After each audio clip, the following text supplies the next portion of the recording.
Sai Chaitanya paramedical college लेकर आया है पैरामेडिकल काउंसिल और सरकारी नौकरियों के लिए उपयोगी पाठ्यक्रम। EMLT, radiology technician, health sanitary inspector में एडमिशन जारी है। हमारा पता याद रखें, Sai Chaitanya paramedical college, Ruby City scan के ऊपर। मोहम्मद मुस्तकीम टिकनेटी साहब, मौलाना जाहिद नदवी साहब, इस्माइल रहमानी साहब और भी तमामी निहाली सोच रखने वाले जाबाज सिपाहियों। अभी तकरीर का वक्त तो नहीं है, इंशाअल्लाह ताला। बहुत दिन से बोलते बोलते मैं भी थक गया, दिमाग भी थक गया है। मैं भी सोच रहा हूं कि नया मालेगांव बनना चाहिए तो नई तकरीर भी आना चाहिए। मेरे अजीज दोस्तों, मेरे भाइयों, समाजवादी पार्टी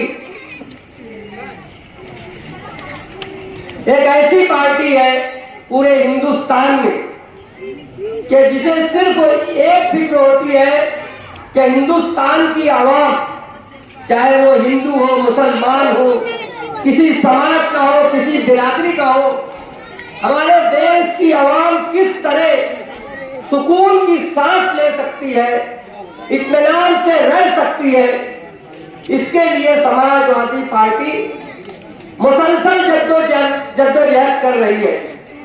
अल्लाह का फजल है, हमारे शहर में भी बरसों पुरानी बहुत सारे लीडर पैदा नहीं हुए कि उससे भी पहले समाजवादी पार्टी मालेगांव में काम कर रही है। क़यादत बदलती रही, सदारत बदलती रही, लेकिन समाजवादी पार्टी वही समाजवादी पार्टी है, अल्हम्दुलिल्लाह।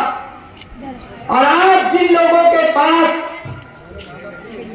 समाजवादी पार्टी की खिदमत करने का अल्लाह तबारक व तआला ने मौका इनायत फरमाए, मैं अपने बुजुर्गों से, अपने मशाइख से ये सुनते आया हूं। और हकीकत ये है कि मछली के बेटे को या मछली की बेटी को तैरना सिखाना नहीं पड़ता है, ये PhD करे हुए जा सकता है। अल्लाह तबारक व तआला ने इनके रग रग में दीन भी दिया है और सियासत भी दी है। एक मौलवी साहब की पोती, एक सियासत के बातलायत दबंग और पूरे देश को हिलाने वाली शख्सियत सादी निहाल अहमद की नूरे नजर, मेरे शहर की लगते जिगर, एक नई क़यादत के साथ मोहतरमा मरहूमा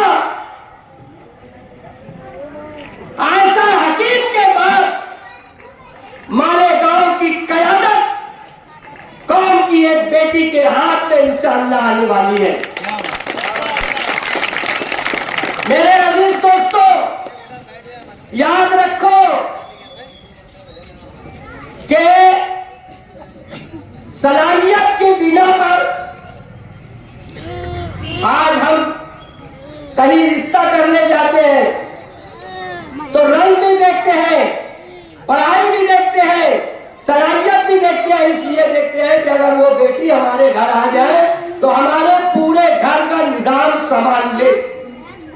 मालेगांव के लोगों को मैं मुबारकबाद दूंगा कि मेरे परवरदिगार ने निहाल अहमद की औलादों में एक ऐसी बेटी दी है कि जो पूरे मालेगांव को संभालने वाली है, सुधारने वाली है। एक औरत समझती है कि घर में मेरे भाई को क्या जरूरत है, एक औरत समझती है कि मेरे बाप को क्या जरूरत है, एक औरत समझती है कि मेरे ससुर को क्या जरूरत है, एक औरत समझती है कि मेरी ननद को, मेरी बहनों को, मेरी सास को क्या जरूरत है। घर गृहस्थी हमसे ज्यादा अगर कोई तजुर्बा रखता है तो हमारे कौम की बेटियां रखती है।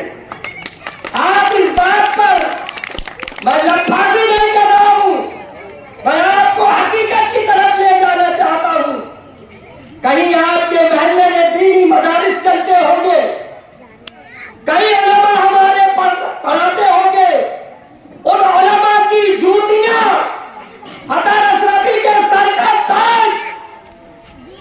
अगर कहीं पर मौल्यवान पढ़ाती होगी बच्चों को तो आप कैटेगरी बोझ लेगा कि एक मौलाना की तरबियत और एक मौलवी की तरबियत में जमीन और आसमान का फर्क होता है। यजीद के दरबार में जब काफिला टूट गया, सारे लोग घर में डूबे हुए थे, तो एक जालिम ने यजीद को लड़का कर उसके दरबार में जो खिताब दिया था, ये इस्लाम की शान है। मेरे अजीज दोस्तों, मेरे भाइयों, मैं आपसे गुजारिश करता हूं कि मैं समाजवादी पार्टी में इसलिए आया हूं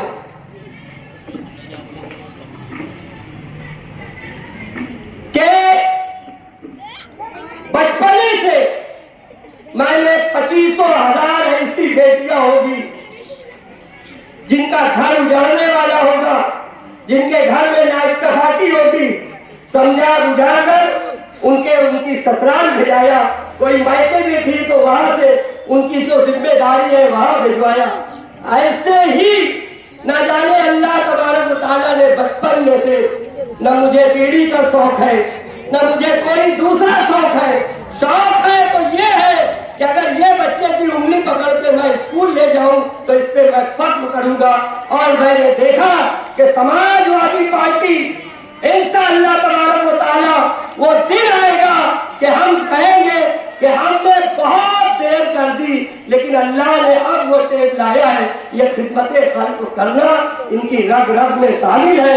इसलिए मैं दोनों तरफ जो मेरी माँ बहन बेटियां हैं खड़ी है, उनसे मुद्देवाना गुजारिश करता हूँ कि आने वाले दिनों में आपको मेहनत करना है, ये समझकर कि आपकी बच्ची इलेक्शन में खड़ी है।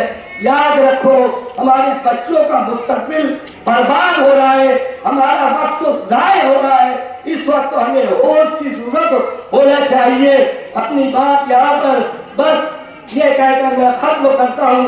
इंशाअल्लाह ताला ऐसी जद्दोजहद हम करेंगे कि यकीनन ये हमारी बेटी कौम की क़यादत करने के लिए असेंबली पहुंचेगी। लेकिन अकेले आदमी से कुछ नहीं होता, हम सबको मुत्तहिद होना पड़ेगा और हम सबको एक होकर नए जोश के साथ नए मालेगांव की तामीर करना है। इस शेर के साथ मैं अपनी बात खत्म करता हूँ। मैं अकेला ही चला था, जानिबे मंजिल मगर लोग आते गए, कारवां बनता गया।